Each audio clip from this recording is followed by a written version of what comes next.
homosexuel. Vous avez parlé du lobby homosexuel. On écrit beaucoup sur ça. Moi, je n'ai pas trouvé personne, je trouve personne qui me donne sa carte d'identité au Vatican où il y a écrit homosexuel. On me dit qu'il y en a,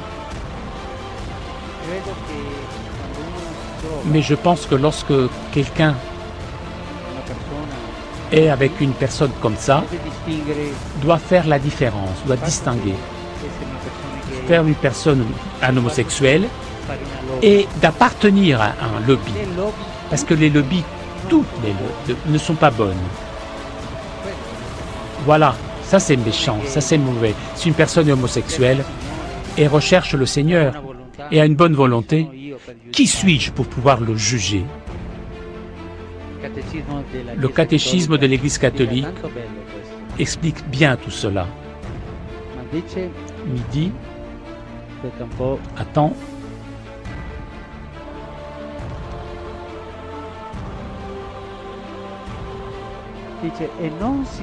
On ne doit pas les marginaliser, ces personnes. Doivent être intégrées dans la société. Le problème, ce n'est pas d'avoir cette tendance. Non, nous devons être frères. Le problème est faire des lobbies.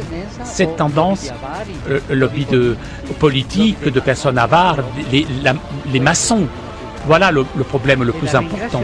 Et je vous remercie beaucoup d'avoir posé cette question. Merci beaucoup.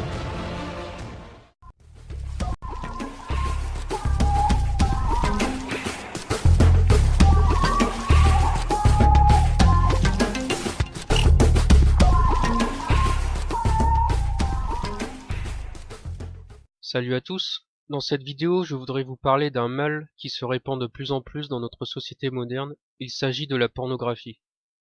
Aujourd'hui la pornographie est beaucoup plus facile d'accès que par le passé, car il suffit juste d'avoir une connexion internet. Ainsi n'importe qui peut regarder des films porno sur son ordinateur ou sur son smartphone. Alors que par le passé c'était quand même plus difficile, et surtout moins discret car il fallait se rendre dans des magasins pour acheter ou louer des cassettes vidéo. Il fallait quand même le vouloir pour regarder ces films, alors que maintenant en 2 clics sur internet on peut tomber sur des films porno gratuits. Ce vice de la pornographie qui concernait qu'une petite partie de la population il y a encore 20 ans, s'est aujourd'hui complètement démocratisé. Je vais citer quelques chiffres trouvés sur internet pour que vous vous rendiez compte à quel point la pornographie est un véritable fléau. 12% de tous les sites web sont des sites pornographiques. Il y a 4,2 millions de sites web pornographiques, 420 millions de pages web pornographiques et 68 millions de requêtes quotidiennes pour des sites porno via les outils de recherche internet, soit 25% de toutes les requêtes de recherche sur internet. L'industrie de la pornographie sur le web a rapporté 97 milliards de dollars en 2006. Donc non seulement les gens deviennent des pervers à cause de ces films, et en plus ça rapporte énormément d'argent. Les satanistes qui gèrent tout ce business malsain se régalent, c'est le cas de le dire. Autre statistique, une étude menée pendant l'année 2000 aux États-Unis par une chaîne de télé et portant sur le cybersex a révélé des chiffres impressionnants. Selon celle-ci, sur 57 millions d'Américains ayant un accès à Internet, 25 millions visitent des sites pornographiques pour des périodes variant de 1 à 10 heures chaque semaine. De ce nombre, plus de 200 000 utilisateurs seraient dépendants des sites pornographiques, des chambres de dialogue en direct, des chatrooms et autres matériels sexuels en ligne. Ces chiffres ont déjà quelques années. Imaginez ce que ça doit être maintenant avec l'arrivée des smartphones et des tablettes. Certains vont me dire que ce n'est pas si grave de regarder des films porno, qu'il n'y a rien de mal là-dedans. J'ai envie de vous dire que si vous ne vous rendez pas compte que ces films sont dégueulasses et qu'ils dégradent l'image de la femme, c'est que vous avez un problème. Car oui, les femmes sont traitées comme de véritables objets dans ces films. D'ailleurs, on les voit pas beaucoup, les associations féministes, pour aller manifester dans les rues contre ce genre de films. À moins qu'elles considèrent que c'est un progrès pour les femmes d'être traitées comme des esclaves sexuels. Pour agresser des chrétiens parce qu'ils sont contre l'avortement, là il y a du monde. Mais quand il s'agit de dénoncer les actes odieux réalisés sur des femmes dans les films porno, là beaucoup moins. Mais bon, c'est pas étonnant, car la plupart de ces associations féministes sont financées par l'élite satanique au pouvoir, qui cherche à dégrader l'image de la femme. On peut dire qu'ils ont bien réussi leur coup car la femme vulgaire s'habillant comme une prostituée est pratiquement devenue un modèle dans notre société moderne, alors que la mère de famille, respectueuse d'elle-même et s'occupant de ses enfants, est devenue ringarde chez beaucoup de nos jeunes. De plus, des études prouvent que la pornographie a bien des effets néfastes sur les personnes qui en consomment régulièrement. Car en plus de faire la promotion de la fornication et de l'adultère, ces films rendent certaines personnes plus agressives et violentes. En effet, des pratiques considérées comme bestiales et répréhensibles deviennent avec l'habitude tout à fait normales. La répétition d'images violentes devient moins choquante avec le temps. Et pire encore, certaines personnes peuvent s'en inspirer et devenir violentes dans leur couple. Une étude menée en 2007 indique que les 50 vidéos adultes les mieux vendues contiennent 304 scènes dont la moitié consiste en des agressions verbales et plus de 88% montrent des agressions physiques.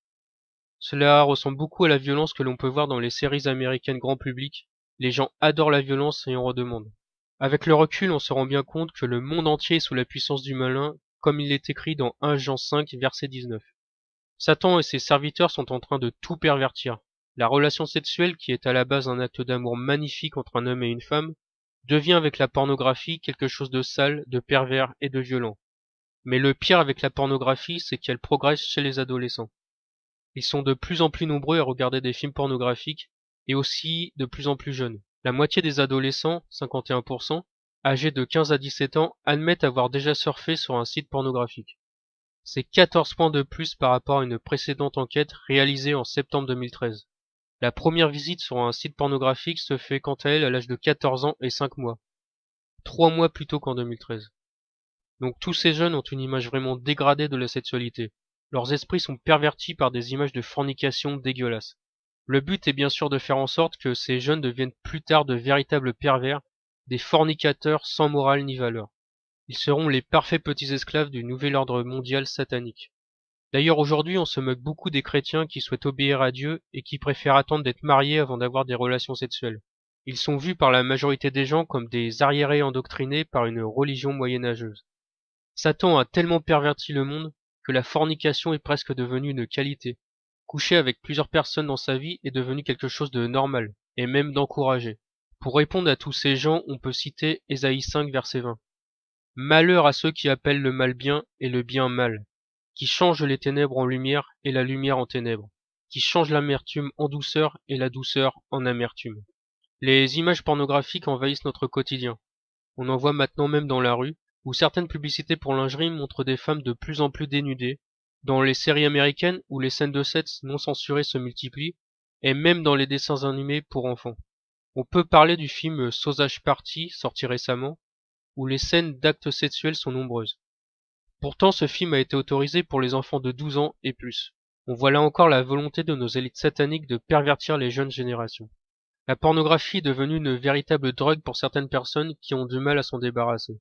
La foi en Jésus-Christ est sans aucun doute le moyen le plus efficace pour éradiquer ce mal qui affecte profondément l'âme. J'aime d'ailleurs beaucoup ce passage dans 1 Corinthiens 6, verset 11, qui nous dit que la foi en Jésus-Christ nous rend purs aux yeux de Dieu. Et c'est là ce que vous étiez, quelques-uns de vous. Mais vous avez été lavés, mais vous avez été sanctifiés, mais vous avez été justifiés au nom du Seigneur Jésus-Christ et par l'Esprit de notre Dieu. Nos sociétés modernes sont devenues aussi perverses que les villes de Sodome et Gomorrhe détruites par Dieu par le passé. Et la pornographie est une arme importante utilisée par Satan pour pervertir le monde afin de le rendre injuste aux yeux de Dieu. Cette banalisation de la fornication et de l'adultère est donc l'un des nombreux signes qui montrent que nous sommes arrivés à la fin des temps.